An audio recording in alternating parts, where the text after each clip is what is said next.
BFM Patrimoine, l'émission 100% placement sur BFM Business.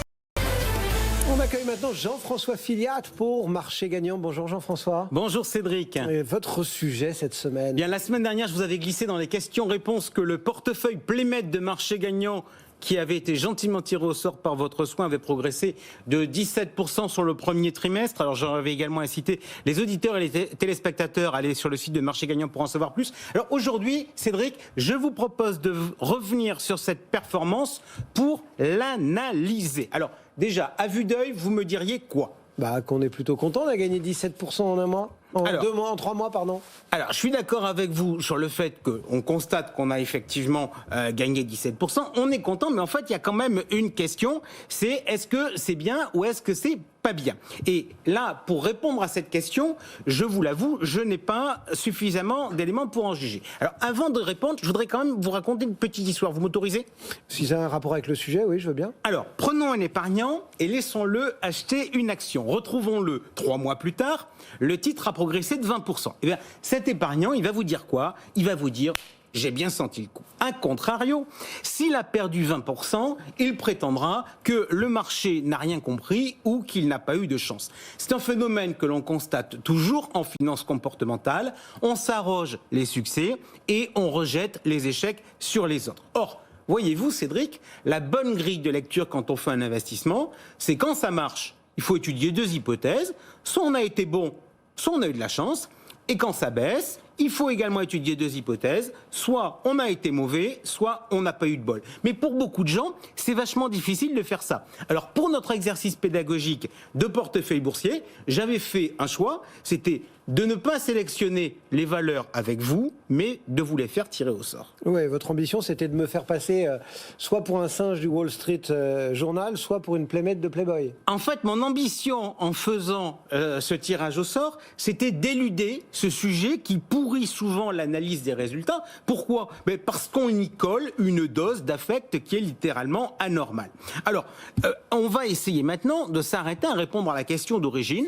Est-ce qu'on a été bon ou pas?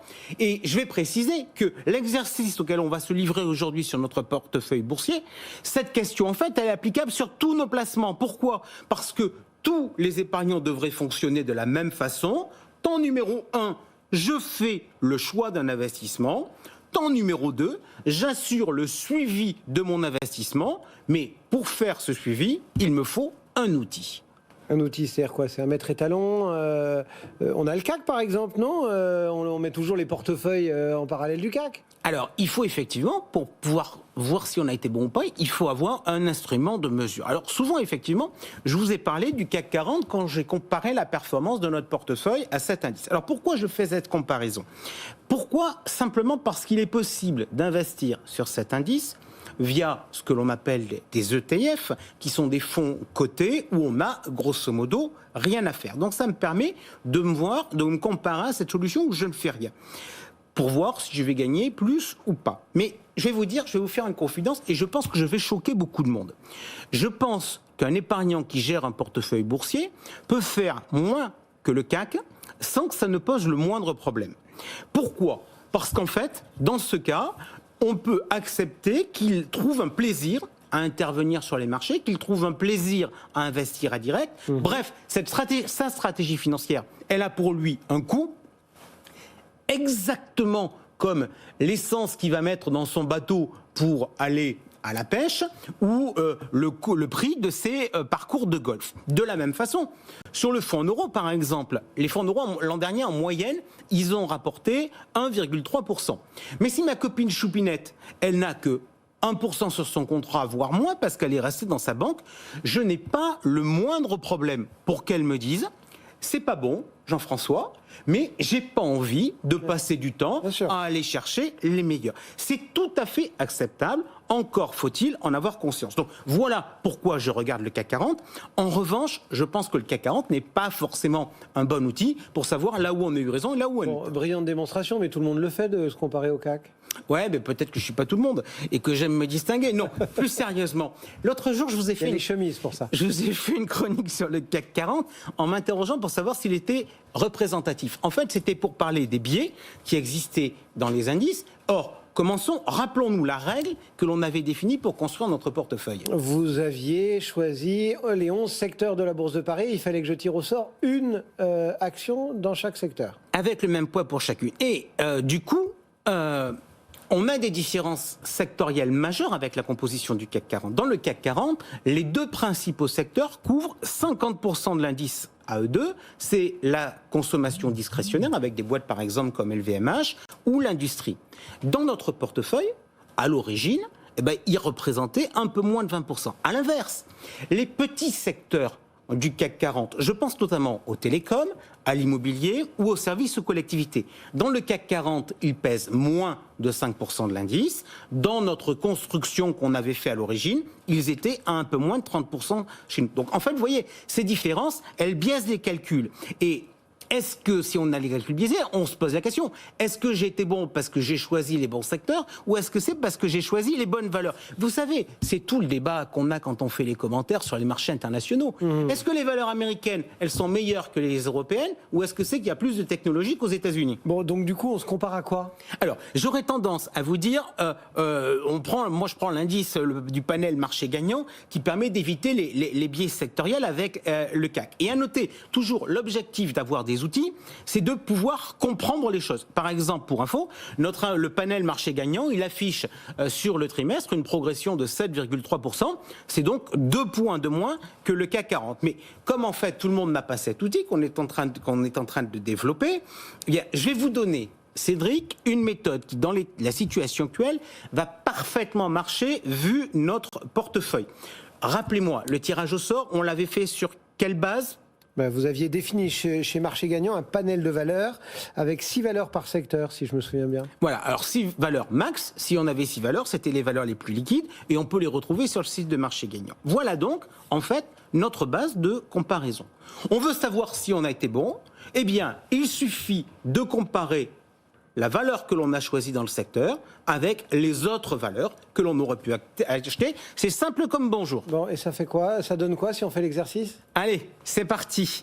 J'ai classé les secteurs par ordre alphabétique pour me livrer à l'exercice. Alors, je commence. Consommation de base, vous aviez choisi Bell, plus 34,3% de performance, nettement au-dessus de tous les autres titres du secteur. Consommation discrétionnaire, vous aviez tiré au sort Christian Dior, plus 13,7%. Meilleure perf du secteur, d'une courte tête devant LVMH, qui progresse de 11,2% sur le trimestre. Énergie, vous aviez tiré au sort CGG, plus 26,7%.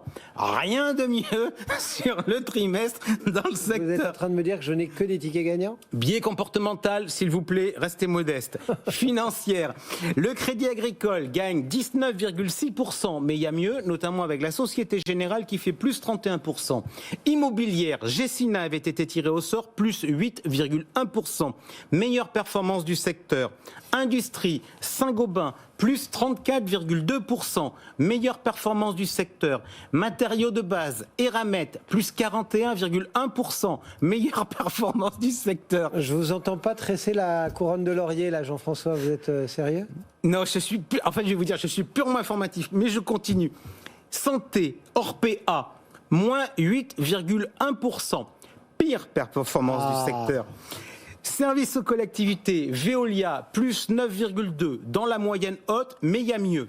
Technologie, Alten, plus 8%. Atos est négatif, mais tout le reste du secteur est quand même globalement meilleur. Enfin, Télécom, Iliad, moins 3,6%, pire performance du secteur.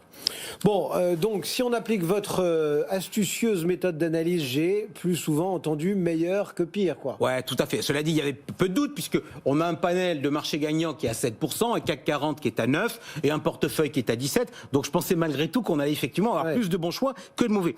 Cela dit, Cédric, ce magnifique bilan, il nous pose quand même un problème, surtout à cause de l'hétérogénéité des performances. Pourquoi? Parce que la meilleure, elle fait 41% et la pire, elle recule de 3,6%. Donc, si, principe d'origine, équipondération, j'avais mis 1000 sur chacune, la position à d'Eramet, elle serait aujourd'hui à 1400, tandis que Iliad, on serait à 960. Ça veut dire que là, déjà, 3 mois après le début de ce portefeuille, on dit adieu à l'équipondération que l'on avait décidé de mettre en avant ? Exactement. Et donc on se pose la question de savoir ce qu'on va faire. Alors le réflexe traditionnel du gars qui a choisi sa valeur, c'est de dire mais je me renforce parce que je vais faire une moyenne à la baisse parce que le marché n'a rien compris. Ouais. Alors comme dans le cas présent, personne n'a d'ego à soigner, je vais vous proposer de réfléchir ensemble. Faut-il investir sur le secteur des télécoms ? Quels sont les atouts et les faiblesses des 3 titres du panel ? Iliad, Orange, mais également Eutelsat. Bon, et vous revenez sur un principe qui vous est cher. Quand on achète une valeur, on met sur un bout de papier les 3 raisons qui ont motivé le choix. Exactement. Et donc, on a fait une page aujourd'hui sur Marché Gagnant qui doit s'intituler Orange, Iliad, Eutelsat, quelle valeur acheter ? Elle est vide. C'est aux auditeurs, aux internautes, aux épargnants de mettre leurs commentaires en disant les points forts et les points faibles pour commencer notre construction. L'idée, c'est que chacun puisse dire ce qui marche pas. On peut aussi passer par le compte Twitter de Marché Gagnant, la page Facebook de Marché Gagnant, la page LinkedIn. On peut même aussi envoyer un message à l'émission. Vous nous rappellerez l'adresse et vous me ferez suivre. bfmpatrimoine@bfmbusiness.fr. Voilà. On va regarder les arguments pendant un certain temps. On va les mettre en forme et la décision finale, cette fois-ci, on va plus faire de tirage au sort, mais on finira par faire un vote. Vous êtes sûr que vous ne voulez plus de mes blanches mains ? Non, mais en revanche, je reconnais que vous avez été exceptionnel. Libre à vous.